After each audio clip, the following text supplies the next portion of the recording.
ಇವಾಗ ಚಿತ್ರಾನ್ನ ಮಾಡುವ ವಿಧಾನವನ್ನು ನೋಡೋಣ. ಚಿತ್ರಾನ್ನಕ್ಕೆ ಬೇಕಾಗಿರೋ ಸಾಮಗ್ರಿಗಳು: ಶೇಂಗಾ, ಕರಿಬೇವು, ಹಸಿಮೆಣಸಿನಕಾಯಿ, ಬೆಳ್ಳುಳ್ಳಿ, ನಿಂಬೆಹಣ್ಣು, ಕೊತ್ತಂಬರಿ ಸೊಪ್ಪು, ಉದ್ದಿನಬೇಳೆ, ಕಡಲೆಬೇಳೆ. ಇವಾಗ ಮಿಕ್ಸಿಗೆ ಹಾಕಬೇಕು. ಒಂದು 4 ರಿಂದ 5 ಮೆಣಸಿನಕಾಯಿ, ಒಂದು 10 ಎಸಳು ಬೆಳ್ಳುಳ್ಳಿ, ಒಂದು ಸ್ವಲ್ಪ ಕೊತ್ತಂಬರಿ ಹಾಕಿ ಇದಿಷ್ಟು ತರಿಯಾಗಿ ರುಬ್ಕೊಳ್ಬೇಕು.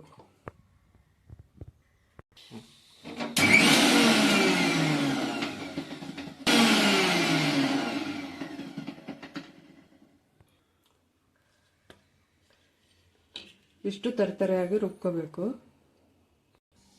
ಇವಾಗ ಚಿತ್ರಾನ್ನ ಮಾಡುವ ವಿಧಾನ ನೋಡೋಣ. ಫಸ್ಟು 2 ರಿಂದ 3 ಸ್ಪೂನು ಎಣ್ಣೆ,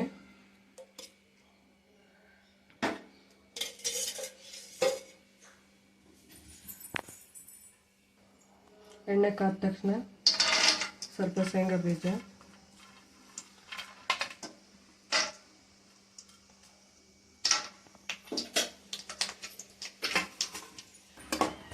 ಶೇಂಗಾ ಹಾಕಿದ್ದೀನಿ. ಕೆಂಪಾಗೋವರೆಗೂ ಹುರಿದು ಆಮೇಲೆ ಕಡಲೆಬೇಳೆ, ಆಮೇಲೆ ಸ್ವಲ್ಪ ಉದ್ದಿನಬೇಳೆ, ಸ್ವಲ್ಪ ಕರಿಬೇವಿನ ಸೊಪ್ಪು ಹಾಕಬೇಕು. ಚೆನ್ನಾಗಿ ಫ್ರೈ ಮಾಡ್ಕೋಬೇಕು. 2 ನಿಮಿಷ ಫ್ರೈ ಆದಮೇಲೆ ನಾವು ರುಬ್ಬಿರುವಂಥ ಇಂಗ್ರೀಡಿಯೆಂಟ್ಸ್ ಹಾಕಬೇಕು. ಹಸಿಮೆಣಸಿನಕಾಯಿ, ಬೆಳ್ಳುಳ್ಳಿ, ಕೊತ್ತಂಬರಿ. ಇದು ಒಂದು 2 ನಿಮಿಷ ಫ್ರೈ ಆದಮೇಲೆ ಇದು ಎಣ್ಣೆ ಬಿಟ್ಕೋಬೇಕು ಮೇಲೆಲ್ಲ. ಹಸಿ ವಾಸನೆ ಎಲ್ಲ ಹೋಗೋವರೆಗೂ ಫ್ರೈ ಮಾಡಿ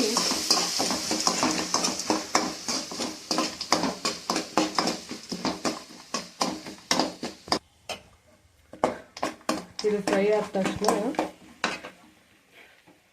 ರುಚಿಗೆ ತಕ್ಕಷ್ಟು ಉಪ್ಪು ಮತ್ತು MTR ಟರ್ಮರಿಕ್ ಹಾಕಿ ಅರಿಶಿನ ಹಾಕಿ ಫ್ರೈ ಮಾಡಬೇಕು.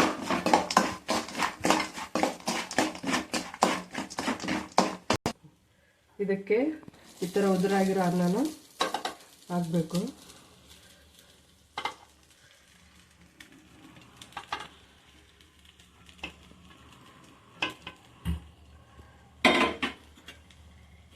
ಆಮೇಲೆ ಈ ಥರ ಫ್ರೈ ಮಾಡಿ ಈ ಥರ ಚೆನ್ನಾಗಿ ಮಿಕ್ಸ್ ಮಾಡಬೇಕು. ಅನ್ನ ಜೊತೆ ಎಲ್ಲ ಮಿಕ್ಸ್ ಆಗಿರಬೇಕು. ಇದು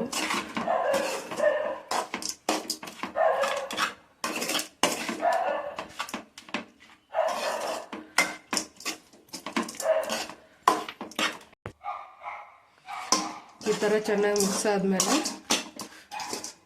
ಒಂದು ಅರ್ಧ ನಿಂಬೆಹಣ್ಣು ಹಿಂಡಿ,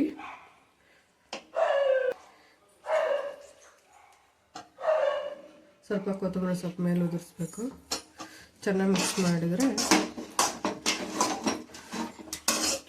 ರುಚಿಯಾದ ಮಸಾಲ ಚಿತ್ರಾನ್ನ ರೆಡಿ.